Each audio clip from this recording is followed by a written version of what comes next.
We are officially 1 week away from the start of, you guessed it, Damian Woody, Cowboys training camp.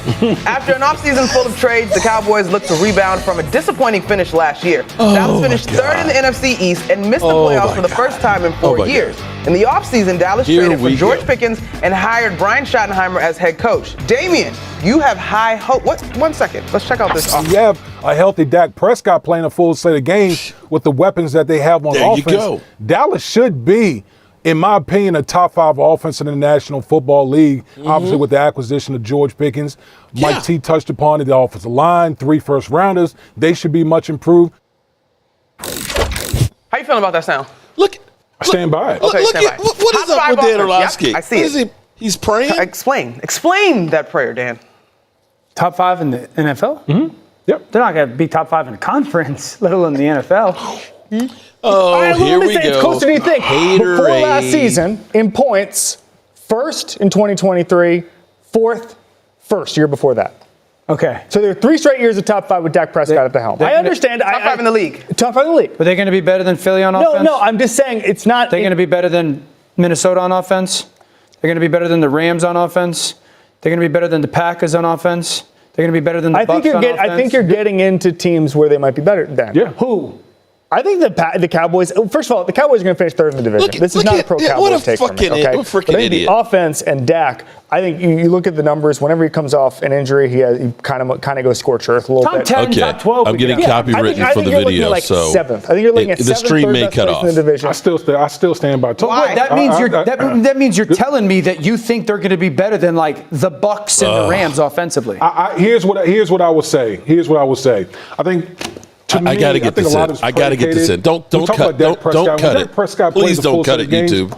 Dallas traditionally has been like one of the best offenses in the league. There's no question about that. I think a lot is predicated on Dallas Cowboys offensive line. I think that if the Dallas Cowboys offensive line, which is heavily invested in as far as draft capital, those guys come together, there's no question in my mind that the Dallas Cowboys would be a top 5 with the weapons that they have. Wide receiver, tight end, they got it. It's Brother, there. I love you, dude. I love you, dude. Agree. I love you, dude. I have been on I think the Cowboys will be better than people expect train this year. But you're sitting here telling me that you think if that all comes together, they'll be better than Philly. Maybe not. So let's say top 5. Okay, so Philly could possibly be better, but Philly doesn't necessarily score a whole lot of points. Let's start with Philadelphia. New offensive coordinator. He's been there. Yeah. But new play caller. Yeah. Okay. Are we sure that the train is just going to keep rolling in Philadelphia? Just this elite offense. Yes. Are we sure about that? Okay. Are we sure, Dan? The last time we had the offensive change. Yeah. With Jalen Hurts, didn't work out so well, did it? Correct. Okay. Correct. Okay. But I'm putting Philly in there as a top 5. So I'm saying Philly, Baltimore, Buffalo, Cincy. Like that's my top 4 probably right there. And then we're getting into a conversation of Washington, Kansas City. You're not going to be a top 5 offense. Dallas is going to be right there. Okay. Let me go. Okay. Haterade. Detroit. Number 1 in the league last year, new play caller, 33 points per game. Buffalo, number 2, they'll stay there. Baltimore, number 3, they'll stay there. Tampa Bay, new play caller. They were number 4 in the league. Washington, number 5. Okay, Cincinnati, Philadelphia, Green Bay, right after that. I think you're looking at Dallas in that range, in the 27 points per game with Philly, with Green Bay. Minnesota was around there. I think you're looking at more of that. We've seen this team 31 points a game. Okay. You think that Dallas will score 28 a game this year? Yeah, that would put them 7th, 8th, something like that, around there with Philly. Listen, if the Cowboys have a top... I'm going to go ahead and end it right there. Well, hello, good people. And Eagle and 49er fans, Mark Holmes here. And as always, I want to say thank you for watching, commenting, subscribing, and being part of the Joe Boo Sports Report. I got my man Joe Boo as well as...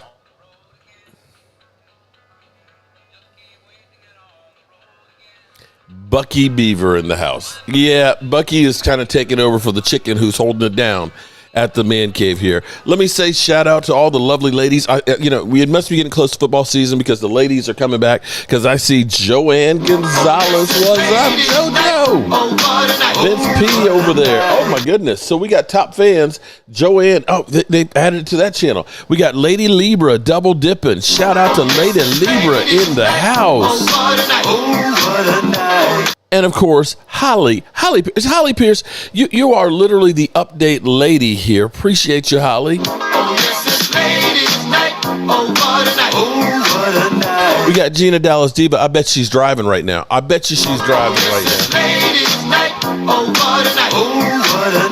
I get everybody? I see Jeff Lee is in the leader. He's leading. Jeff Lee gets in here and he starts hitting that mother humper because he's like, I gotta win. Supreme King's in here. J Smooth. Okay. Oh, I love me some Joy Taylor. Not really. Nope, not at all.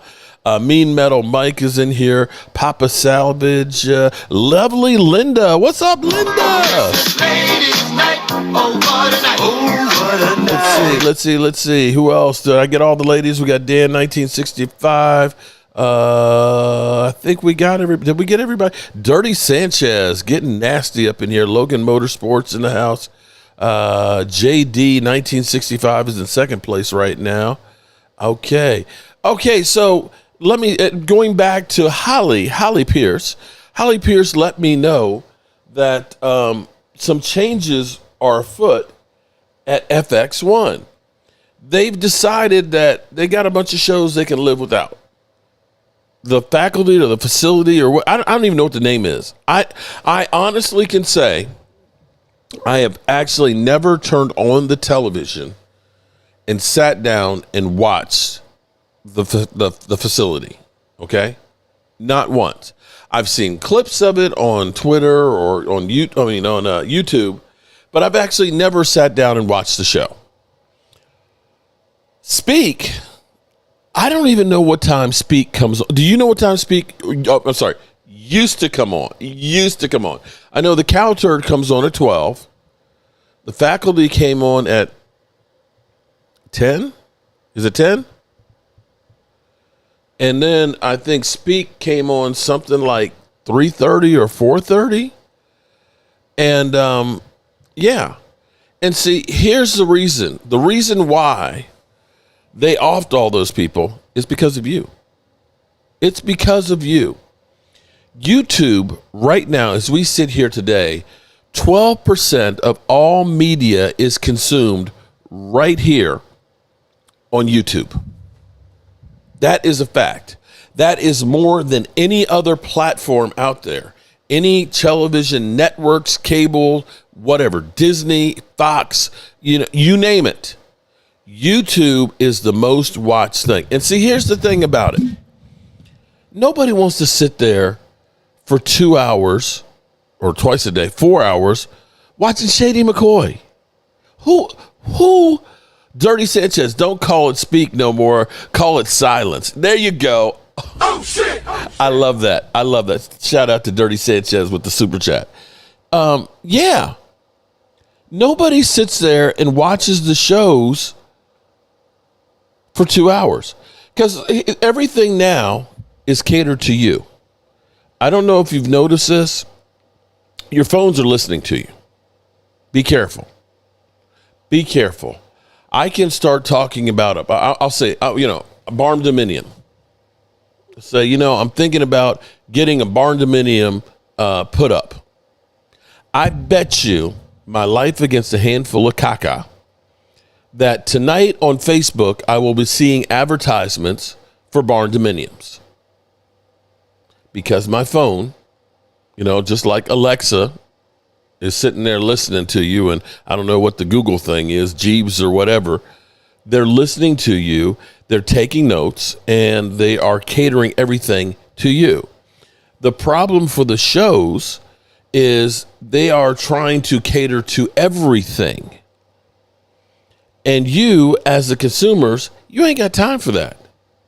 You want to go ahead and get your Dallas Cowboys news. You want to get in, get that, and then get on to some cats that are looking all cute or crazy or jump, that jumped on some tinfoil, and that's what you want to do. You don't want to sit there and listening to these idiots like Shady McCoy. He's ass for 2 hours talking about things that aren't relative to you. If you're an Eagle fan, you enjoy him talking about bad about the Cowboys, but the rest of the mindless minutia, it's crazy. And so it seems like all of the people they got rid of are all Dak haters, because it seems like all they had was just talking bad about the Cowboys. That's it. That's the whole show. Shady McCoy made his career on one sentence. Dak Prescott is ass. That's it. Seriously. None of his takes were ever worth a damn. His opinion. You could tell this fool did not do his homework. This fool showed up at training camp because he got called out. He literally showed up before practice and didn't stay to actually watch practice and said, Tony Pollard looked good. And Tony Pollard wasn't even there. He was absent that day. And this idiot said, well, Tony, I tell you what, he is Jamarcus Russell. Son of John, what's up, Son of John? Get rid of DC Dak haters. Yeah, let's go, DC Dak trolls. They only want to spew hate. You're right about that. They got rid of a whole boatload of them. But here's the thing. One of the biggest busts in the NFL, Jamarcus Russell, okay? Raiders drafted him number 1, right? They gave him a DVD, and they said, here, we want you to look at this DVD over the weekend and tell us what plays on there that you like. Okay, coach, yeah, no problem. Takes the DVD home with them, right? Comes back Monday. Coach says, hey, what you think about the plays? Oh, hey, man, the plays are good. The plays are good, man. He said, well, which ones did you like? Coach, man, I like them all. I love them all, coach. The DVD was blank. They wanted to see if he actually was going to watch the DVD. He didn't look at it. He didn't plug it in and look at it and see any of the plays.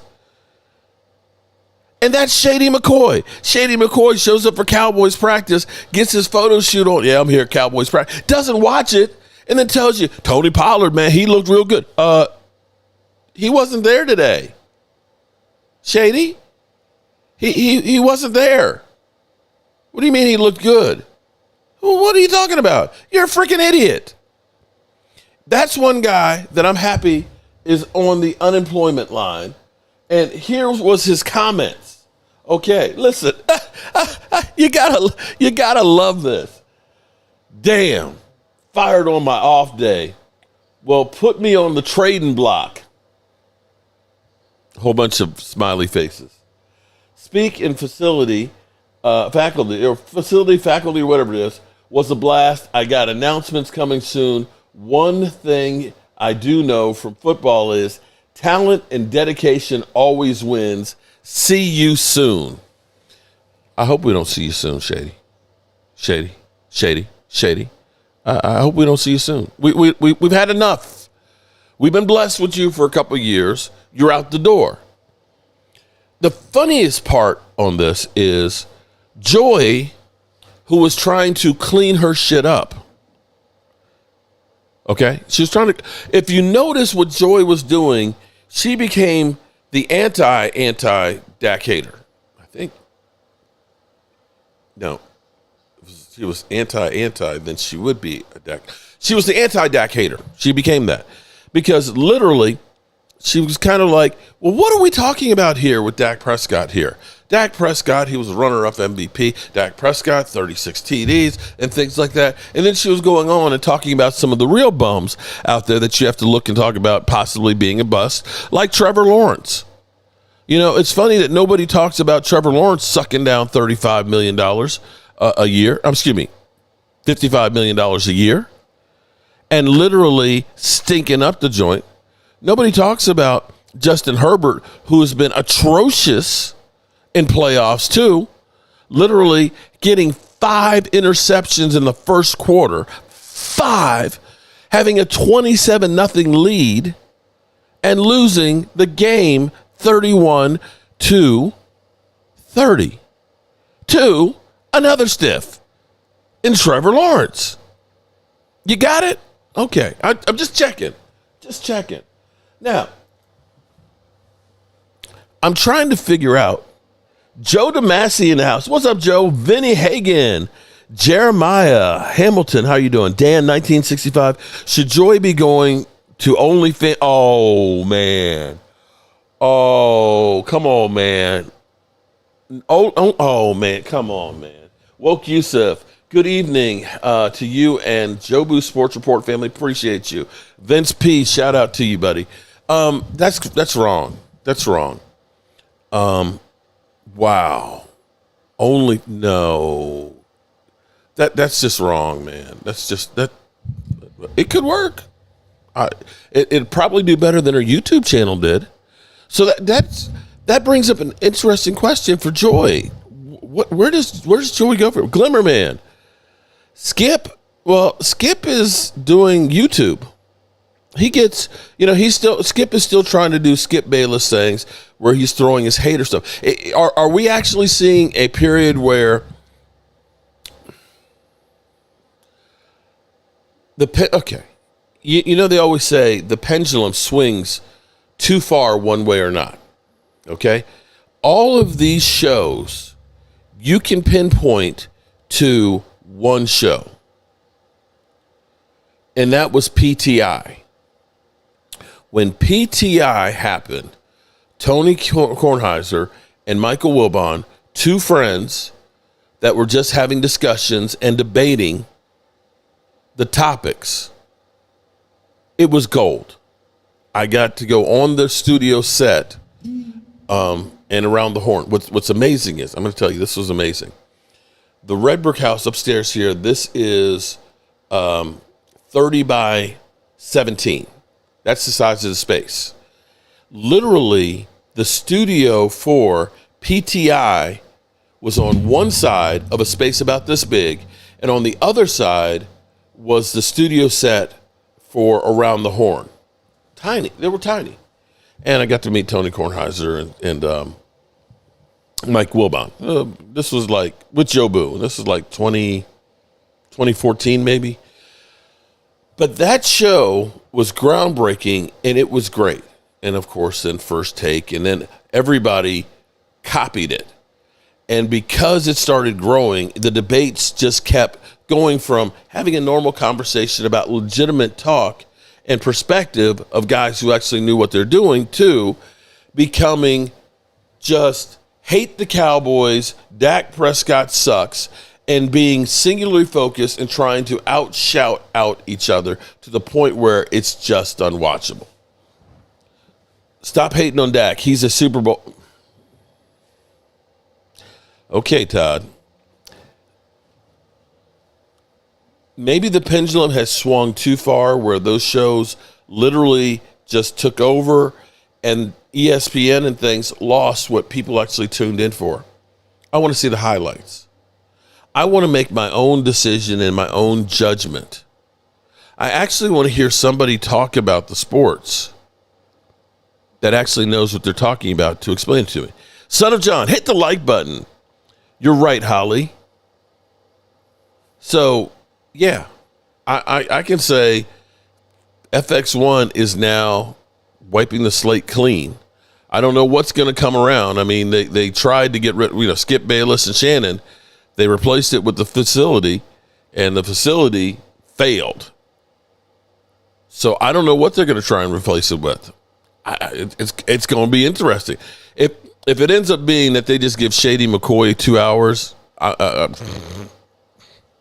because he did just say, I got something big coming. Okay. I heard Debo's big ass tried a cross-dressing when he put on high heels. You know what? It could look like a Brazilian butt lift. The media has made a living out of building the Cowboys up and then dumping them later in the year or when they drop. Glimmer, man, you hit the nail on the head. The end of the season, the Cowboys suck. That Jerry Jones and crew is the worst GM run organization, that the inmates are running the asylum. Then they go through they don't do anything in free agency. The draft, they didn't do anything to help themselves in the draft. And, they suck. But then by the time the end of training camp goes, you watch. They're going to say the Cowboys, they're Super Bowl contenders. You watch. I can guarantee that happens.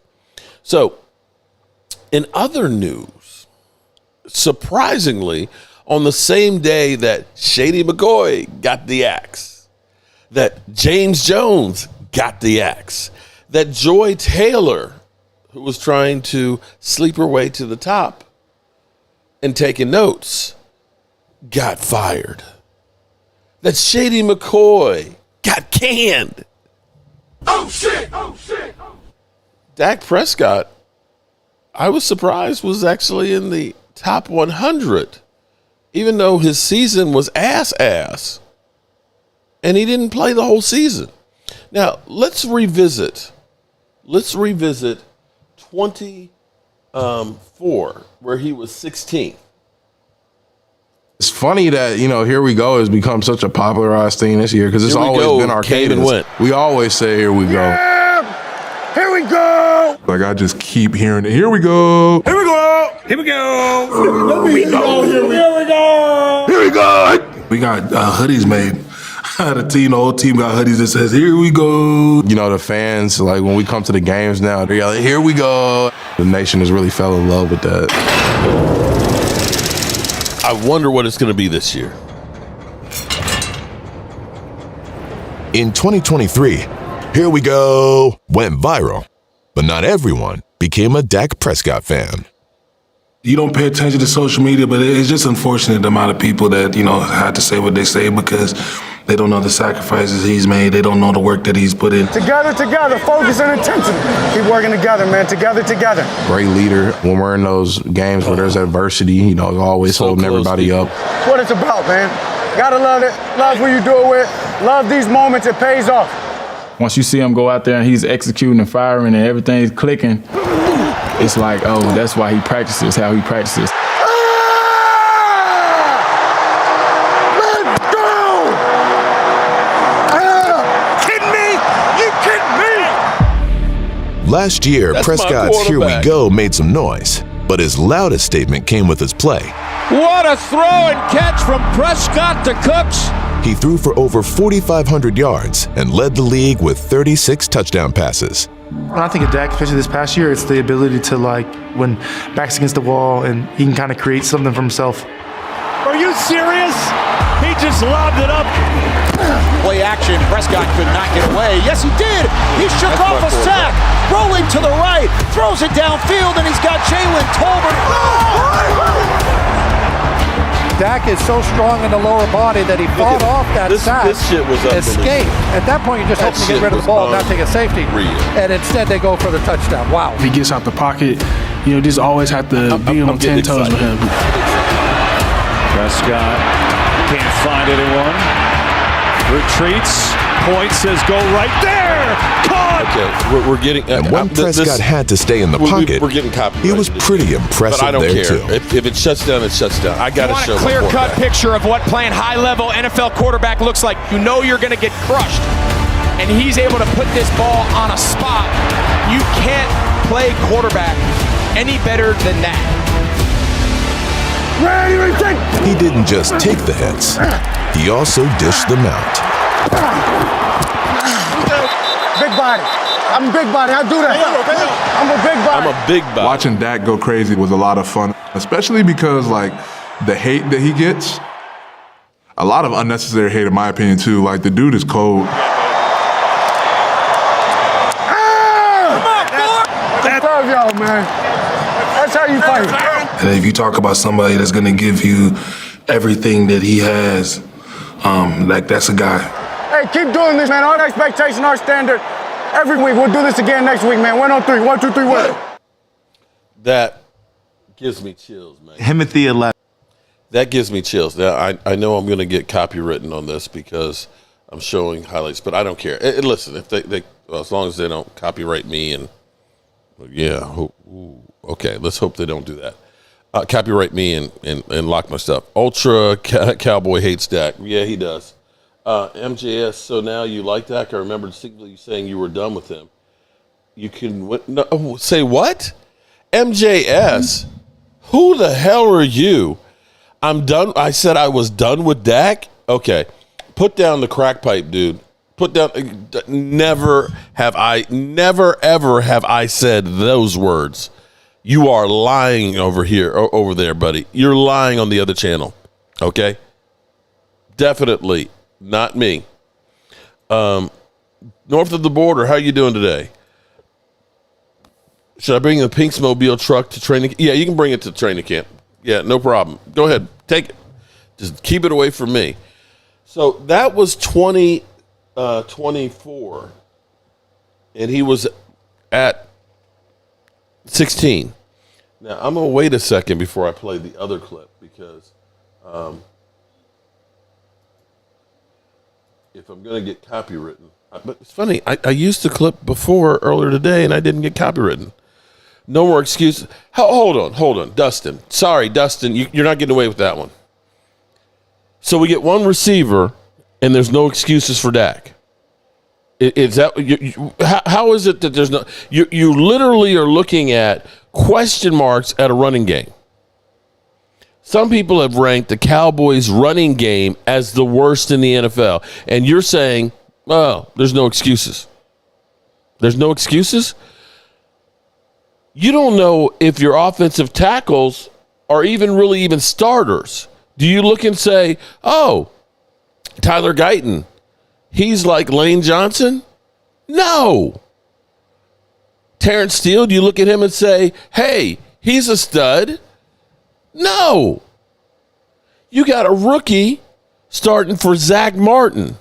And you see this. Are you trying to take up the air that has now been opened up because Acho and crew got that? You're the new hater. You're taking up for FX1. Stop being a fucking idiot. Okay. You literally have a new coach, all new coaches, a running game that's suspect, an offensive line that's in flux, and a defense that nobody knows what it's going to do. The Cowboys were 27th on defense last year, bro. 27th. And so you're saying if he doesn't make a Super Bowl by him damn self, then he's got no excuses? Get the F out of here, man. Don't be a freaking idiot. Don't be that guy. Don't be that guy. How about Josh Allen? They kept saying, well, he had no excuses, did he? Did he? Trevor Lawrence. Does he got any excuses? Justin Herbert. You say all these guys are great quarterbacks, but I don't see them busting a grape. This bullshit's got to end. I'm sick. I am so sick and tired of freaking idiots out here. He got no excuses. Come on, man. Come on, man. Let's be for real. Yeah, y'all, I was in such a good mood this evening. Yeah, sometimes some of y'all are just stupid. Josh Allen got married. Yes, he did. I'm just saying he better show up and not be a deer in the headlights. Bro, you know what? Anybody who sits here and says he doesn't show up, that he is a deer caught in a headlight, must not watch any other quarterback in the NFL. You must not. The shit that Dak Prescott, well, he started out the year bad last year. Well, bro, Jerry freaking Jones decided, you know what? We don't need to sign CeeDee Lamb and have him in training camp. We'll just do that shit after camp. So that way he won't be in shape and we're going to have to limit how much work he can do. That him and his quarterback won't be on the same page because he wasn't there because for no good reason. It's not like they saved any money. Maybe they made some more because of the publicity, but you didn't have that guy in camp working with them. Oh, his number 2 wide receiver had a freaking infection in his knee. How do I know that? Because I was there in training camp and seeing him not practice. So you know who he was working with in training camp? Wide receivers? Jalen Tolbert, Jalen Brooks, Dennis Houston? I can't even remember some of the stiffs that we had out there. And then we go out here and we say, hey, let's bring back Zeke. And Zeke's dad, no disrespect, but I was 100% right that Zeke Elliott didn't have it. I didn't mean to piss you off in that live stream. I didn't know you were Zeke's dad, but I'm sitting there saying we got to stop hiring all these over-the-hill guys on this roster. You had Zeke Elliott for 183 yards. You had Dalvin Cook for 23. Enrico, okay, yeah, he found, but he wasn't getting too much after contact. But of course, Dak sucked. And then you had Tyler Guyton, who anytime anybody crossed his face, he either got a penalty or gave up a sack. Zach Martin was a shell of himself. But nobody remembers any of that shit. Nobody, none of these talking jackasses that just got fired will go ahead and say, hey, you know, he's kind of got a bad situation there. Did anybody, let me ask you this. Did anybody go through and talk about Justin Herbert, how great a regular season he had until he got to the playoffs and he sucked? I don't recall people going back through there and saying he's a choker in the playoffs, even though Dak did have 3 TDs and 304 yards against Aaron frickin' Rodgers and took the go-ahead touchdown with 44 seconds left to go, but our defense couldn't hold him. Nobody talks about the 5 TDs going against Tom Brady. Nobody talks about the win against Seattle and Russell Wilson when Russell Wilson was cooking. They just tell you, ignore anything positive about the guy and just say he's got no excuses. No excuses. If he was on the field, he got traded to the Philadelphia Eagles and was on that team, I'd say, yeah, he's got no excuses because he's got the best offensive line in football. He's got the best running back in football, and he's got a defense. He's got a top 5 wide receiving crew. What does that fool not have? That's a guy that has no excuses. When you got a shaky offensive line and no running game and your wide receivers can't get separation, come on, man. Jeez, oh, flip.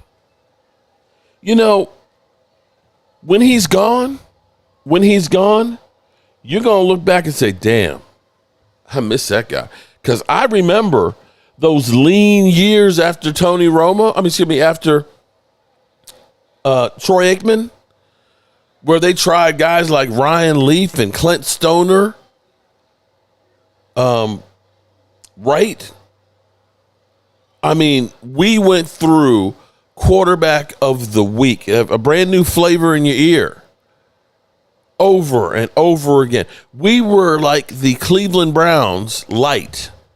Fortunately, we fell into Tony Romo.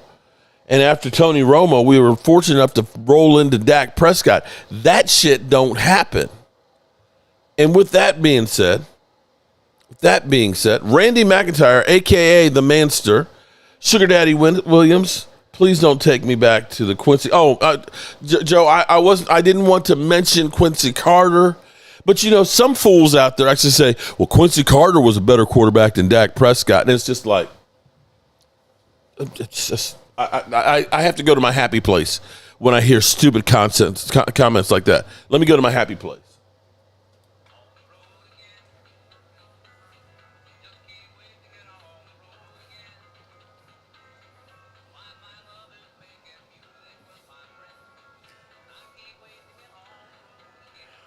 Okay, I'm back. I've been to my happy place. You sissies crying about Philly way too much. Oh, have you guys gotten the garbage strike taken care of yet? Or does the place still smell like trash? Oh, I'm sorry. It smelled like trash before the garbage strike. Clean the damn place up, man. The place is filthy. Okay. Let's go to what transpired today. James Snyder. Shout out to James. 42 months. My house got... Oh, shit. James. I'm sorry to hear that, man. Did it get unflooded? Are you working on remediating all that? Man, I'm sorry to hear about that, man. It's over. Okay, here we go. Dak Prescott's day is done. The Cowboys say the quarterback has a hamstring injury and will not return. Saw him just staring into space. Overall, an unhappy day all the way around. You can't fault him for getting hurt. It's not his fault that he had an injury, but he was doing really well, and he's proven in the past that he's a really good quarterback. So, but yeah, I would list him in the top 100.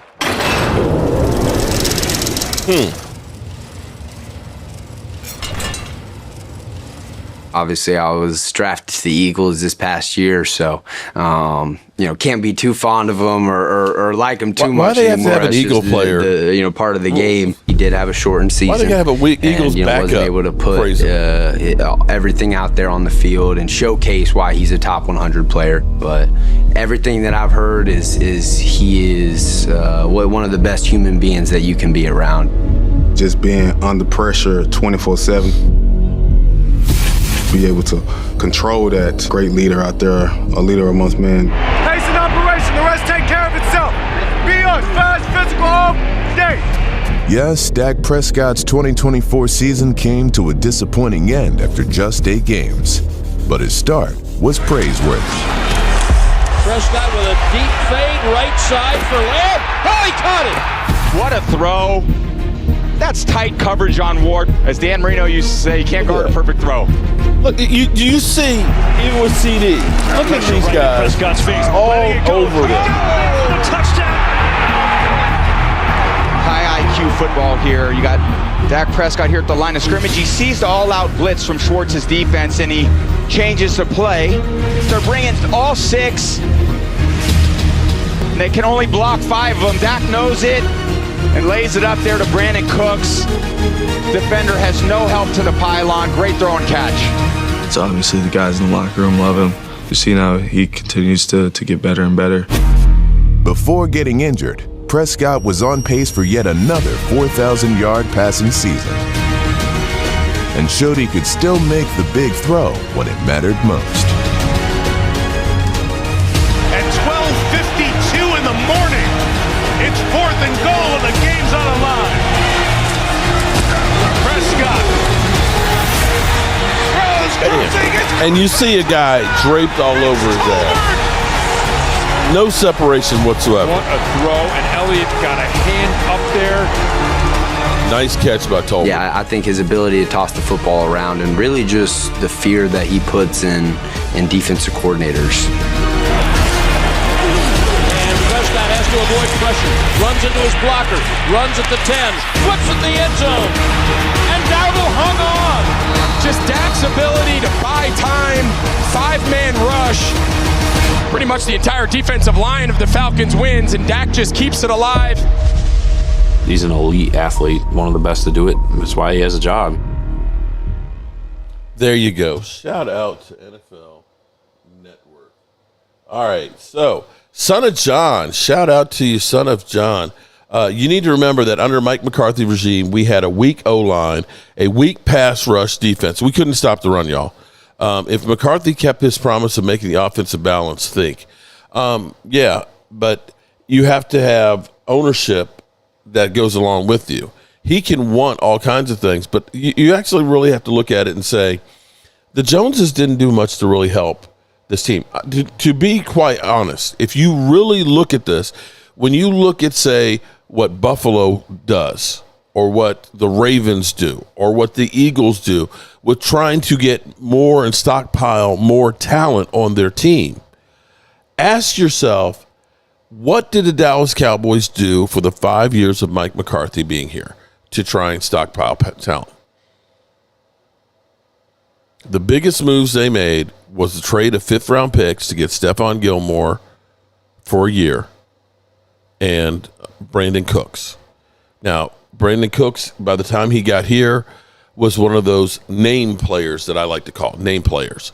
And by that, you know that he's done stuff in places where you say, oh, my God, yeah, Brandon Cook, he's a 1,000-yard receiver everywhere he goes. Yeah, but he's also now in his 30s. And he's not that guy. It's kind of like when you hear Deebo Samuels.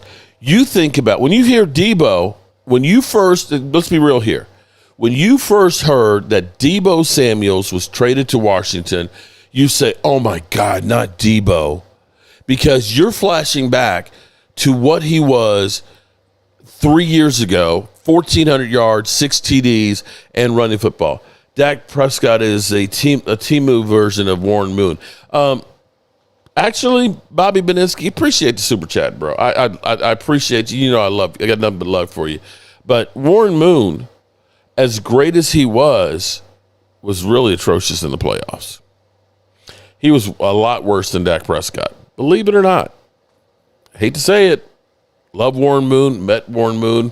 He is truly a Hall of Famer, but did not have playoff success. But keep the super chats rolling. But now you got me losing what I was talking about. Oh, okay. Think about this for a second. Oh, Debo. Yeah, Debo. That's right. I was talking about Debo. Thank you, Jeremiah. Debo, in that season in 21, with 1,400 yards receiving and about 280 yards running the football, was the ultimate weapon. But then the next year he had like 680. The next year he had like 800 and some change. And then last year, when they really and truly needed him because they lost Ayuk, they lost Christian McCaffrey, and you got to think that, hey, Debo, you got to fire this thing up. He was only 600 and some odd yards, and they kept wanting to dump him. And he showed up fat. So if you believe that he's going to go back to Debo of 2021, I don't think so. I don't. But he's a name that when you first hear it, it scares you. So the Cowboys, when you start looking at the players they signed, Eric Kendricks actually played pretty well for us. But Eric Kendricks can't find a job right now. Typically, guys we sign, it's their last rodeo. They're not going anywhere after they leave here. They're on the tail end getting their last check. And when you start looking at some of the wide receivers we have, when they leave here, most of them aren't getting a job because they weren't good to begin with. And when they were here, they end up having kind of career years. Cedric Wilson in Philly 500's little mind, he's got like the alligator brain, little teeny brain. Little alligator brain is what he's got. He's like, well, Dak Prescott had Cedric Wilson. Well, Cedric Wilson's best season that he had was 600 and some odd yards when he was behind CeeDee Lamb and Amari Cooper as a number 3 wide receiver with Dak Prescott throwing to him. He ain't got 400 yards in the 3 years since then. He can't get on the field. When you think about guys like Allen Hurns, Lucky Whitehead, these are guys that when they leave the Cowboys, they aren't great. Now, you can say Noah Brown has been meh. Okay. He was okay with the Texans and he was okay with Washington. They're counting on him this year, but he's got some kind of kidney ailment. Cole Beasley was the GOAT. Come on, Mark. Again, his best years were actually with Dak Prescott. Here's a funny one for you. Think about this for a second. For those out there that say Dak sucks, Dez Bryant's highest yards per completion of his career, 14.9 yards per reception, was with Dak Prescott. The highest he ever was with Tony Romo was 14. You had, Randall Cobb. Randall Cobb was on the Debo train, like 2014. Guy was incredible. Your best chances to tank for Manning and rebuild. Bobby, I hate to tell you, we won 7 games with Cooper Rush starting last year and a massed injury team. I don't know how we get there. I I'll be real with you. I don't know how, if we couldn't bottom out last year with no running game, couldn't stop the run, Dak Prescott's injured, wide receivers couldn't get separation and still win 7 games. How do we get to the number 1 spot there, bro? I don't even think it's possible. But Randall Cobb, the last year he was with Aaron Rodgers, they basically said, we got to get rid of this guy because he was only 400 yards. Comes to the Cowboys, Dak Prescott throwing to him, 850 yards. Gets a $25 million contract to go to the Texans because he showed up. And he goes back down to 400 yards. Goes back with Aaron Rodgers and goes back to 400 yards. So was Dak the sorry-ass quarterback that everybody claims? Or did he elevate that guy's play to get him paid an extra $25 million? Yeah, Greg, because they're trying to entice people. They're over and under. Greg, I'm definitely going to take the over. I don't know how they win 7 games last year and you get Dak Prescott back and you look at that and say, oh, they're only going to win a half game more. Okay. Byron B., off topic. Remember to pray and stay grateful. That, Brian, truer words have been spoken, bro. That's me. I'm trying to fit in everything I can every single day because I don't know that I'll be here tomorrow the way the world is these days. So I want to make sure that I leave everything right tonight. So, amen. Pray and take care of yourself. Jalen Hurts, a Super Bowl champion, move on. Dak is a choker. Dak has been awful in 2 of the last 3 years. Man, trading for George Pickens will just take a lot of pressure off of CeeDee Lamb. You ain't lying on that one. Low-key, Gallup injury took wins out of y'all's sail. No joke. Michael Gallup, and that's the nature of football. His second year, you thought that guy was going to be, perennial great player, going to be a Pro Bowl player. He had 1,100 yards. And he just went downhill from there. It was 800 yards the next year, and then it was down in the 400 range the last 2 years, and just never really recovered. Okay. GTI 215. GTI 215. Let me ask you this. So, this is a real question.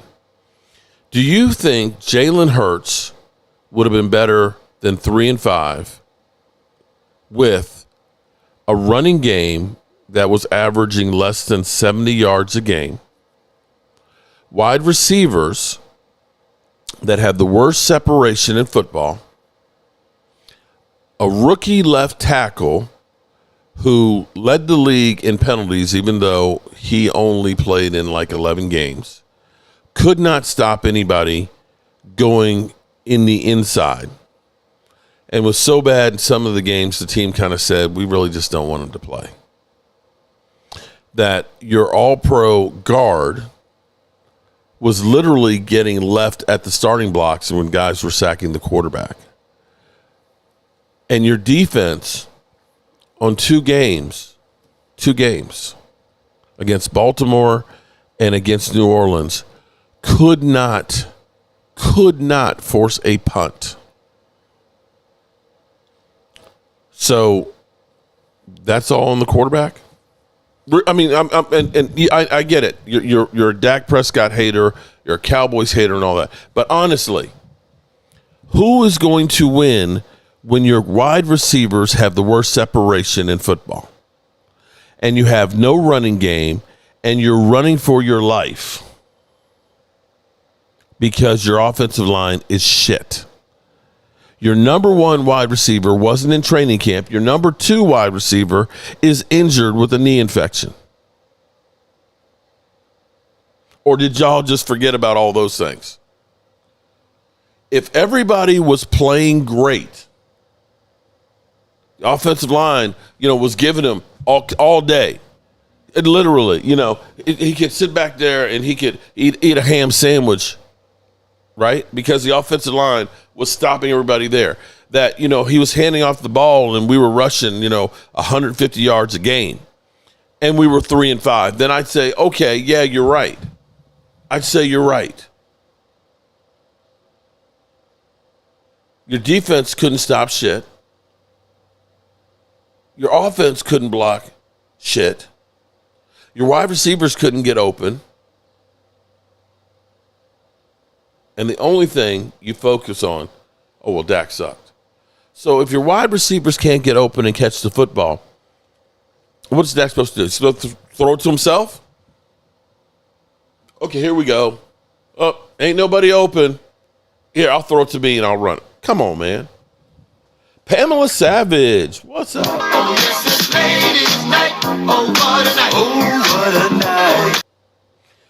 Right. People, and this is along the line of, well, Dak's got no excuses this year. The only thing you did was you gave him a number 2 wide receiver, a really good one, but there's still a whole lot of issues that are here. You know, we're taking it. Here's the Eagles had Miles Sanders 3 years ago and said, he's not good enough. It's not good enough. We can do better. And even though they had DeAndre Swift, who played better than Miles Sanders, they said, you know what? That's not good enough either. We can do better. What do? Oh, we're going to bring back Zeke because he's a fan favorite.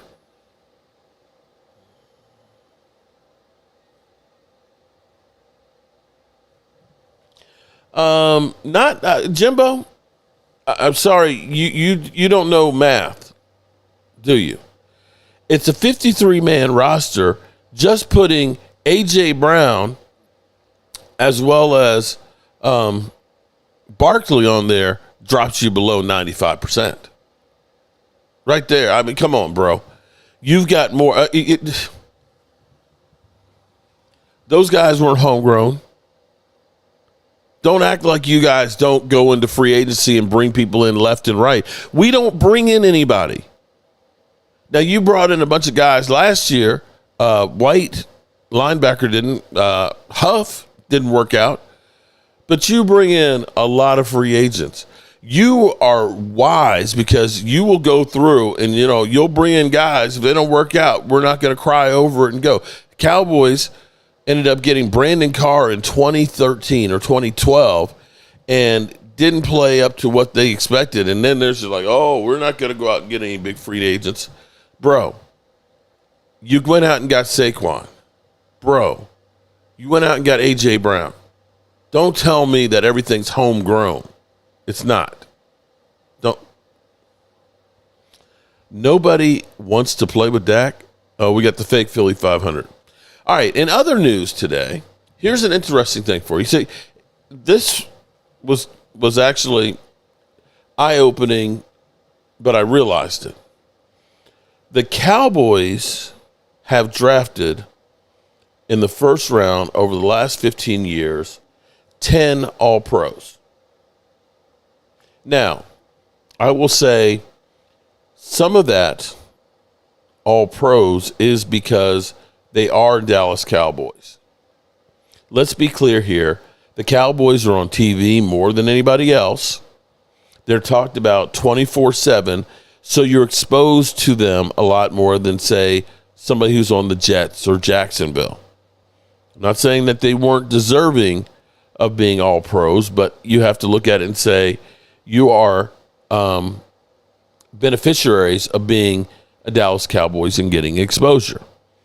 However, here's the problem. This is true. The Cowboys have drafted in the first round better than any other team in the NFL. That is a fact. But the second round,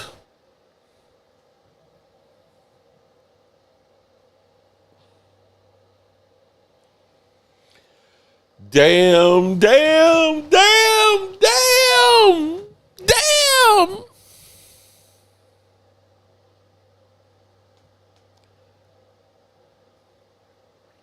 Our second round sucks. We got 2 All-Pros out of it. We got D-Law and we got Diggs. Pretty much everybody else that we have drafted in the second round has not been good. When you think about Tristan Hill, Boss Man Fat, Schoonmaker, Jalen Smith, we have been the exact opposite in the second round. And so one way you look at this and say is, yeah, you're great in the first round, but the second round, you're not getting winners. Your second round pick should be, at worst, a very good starter.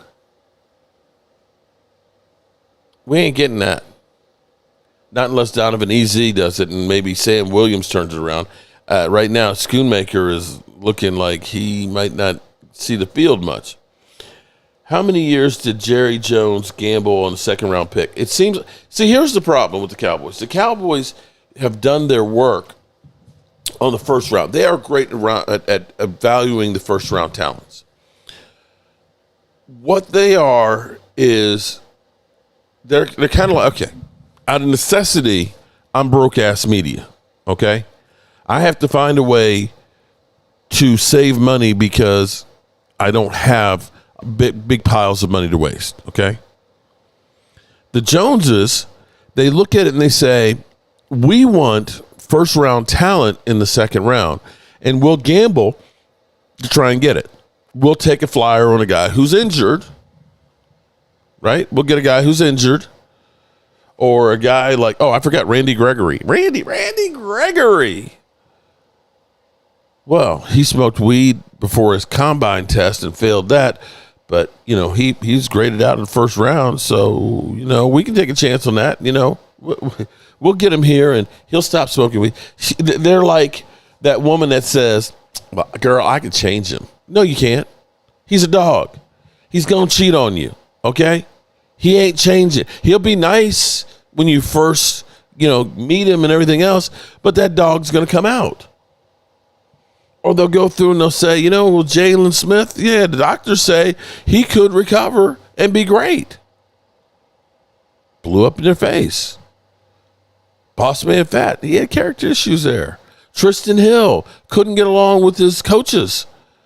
All guys that were talented but fell to the second round because other teams said, it's not worth the risk. So great in the first round. Tons of all pros and everything. Second round, sucking ass. Don't get me started on Randy Gregory. He wasted himself. That's the saddest part about there is when you get guys that have God-given talent that if they put in the work, that could make themselves a Hall of Famer, but don't want to work. David Irving's another one who had so much talent and wasted it. Rolando Blackman. Y'all remember the linebacker we got from the Raiders? That guy was an incredible thumper who didn't want to practice. He only wanted to show up and play in the games. That's another one of those guys that had he applied himself and really wanted to, would have been great. But unfortunately, you can't make these guys necessarily want to be great. Why do players continue wanting to be here if we're so bad? I don't understand it, Kid Cowboy. Kid Cowboy, you're 100% right. Yeah. George Pickens sure seems like he's happy to be here. Sugar Daddy Williams, it's scripted. I challenge y'all to, well, you know what, Glimmer Man, I'm going to actually dispute.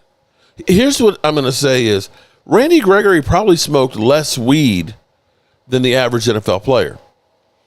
Because Chris Long pointed it out after his career was over.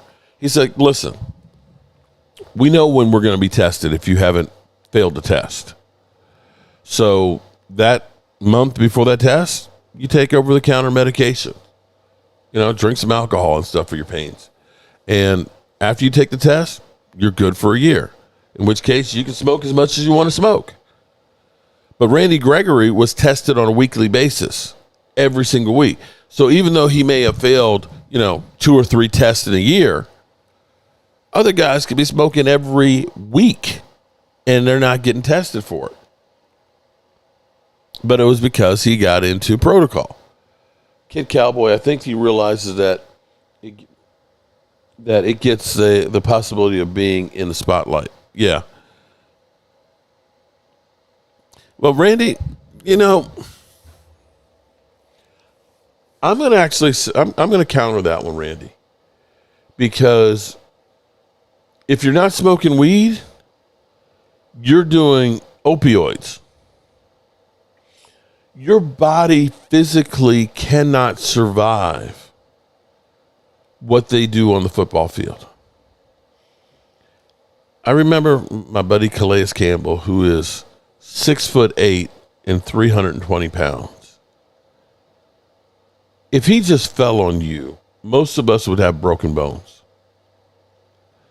When you think about the collisions these guys take, like let's say Cooper Beebe being a center, and let's say he's going against Jalen Carter, and that ball snapped, and it's helmet to helmet. Do you know the impact of that over and over again?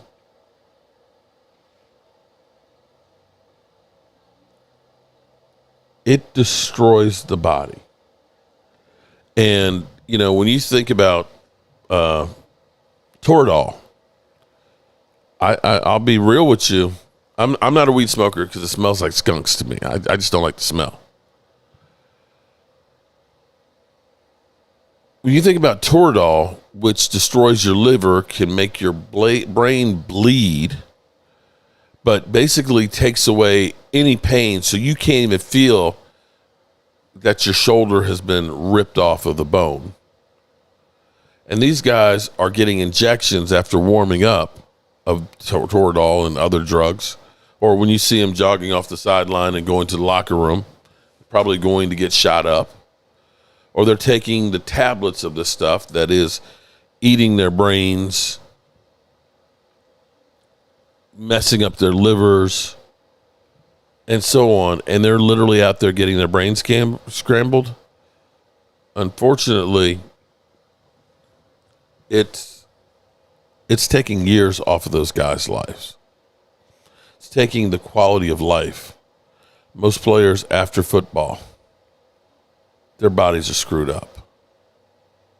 So when you say, well, they like to smoke weed more than playing football, it might be some of them look at it and say, I'd rather smoke weed than take all these opioids. Just a thought. But we have had an incredible time. Just remember, Shady McCoy, Joy Taylor, Acho. Not that I'm, happy that somebody lost their job, but I'm happy that those guys aren't going to be on TV anymore, or at least not as we know it. Respect your hustle and opinions. 52 days to can't wait to get it started. Also, 7 years clean from opioids. It's no joke. All love. Go Birds. Ronald, appreciate that, man. Yeah, but opioids, I'm telling you, opioids, getting off of some of those, and I know some people that have that are dealing with chronic pain and things, and they've been over medicated with it, and getting off of it, it's just like any other hard drug. Vince P, appreciate that. Great show. And let's see, who was our winner? Dirty Sanchez is second. Son of John, we have a new winner? Wait a minute. My name is Jeff. My name is Jeff. How did Jeff not win? Son of John with 825 points on this channel, and Kid Cowboy number 66 on the other channel is a winner chicken dinner. Email me, guys, your name, your address, and your shirt size, so that way Miss Tracy, if you go to cowboyjobu.com, you can look at the shirts and stuff that she has. Or if you'd like her to do like a comic rendition of your face or something or other, email me, because you guys are our winners tonight. Kid Cowboy 66, Son of John. Email me, cowboysmark94@gmail. I appreciate all of the comments, all the support, and everything that you guys do, as well as everybody in here. It was a ball being in here, cussing out some people that are sitting there saying Dak got no excuses and everything else, and Dak is Mark, a Jobu History Channel should happen. A Jobu History Channel. Well, it's kind of like the Red Brick House because we're talking about the history of this place. It's kind of cool. But people, a week from today, we will have the opening press conference in the books, and we'll be waiting for the first practice. Not the games, not the games. We'll be talking about practice a week from tomorrow. As always, good people, I appreciate y'all, and we'll keep bringing it to you. We're going to start ramping it up. I've been busting tail. And, for those who out there who care, because I do have some people that have been emailing me or text messaging me and saying, we worry about your health and you working so hard. My blood pressure is down, my weight is down, and the place looks great. So I'm going to keep on doing it.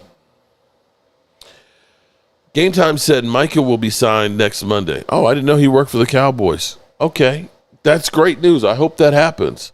All right, good people, it's time to turn out the lights. You ain't got to go home, but you got to get the hell up out of here. The party's over. They say that all good things must end. Call it a night. The party's over. And tomorrow and next year starts the same old thing.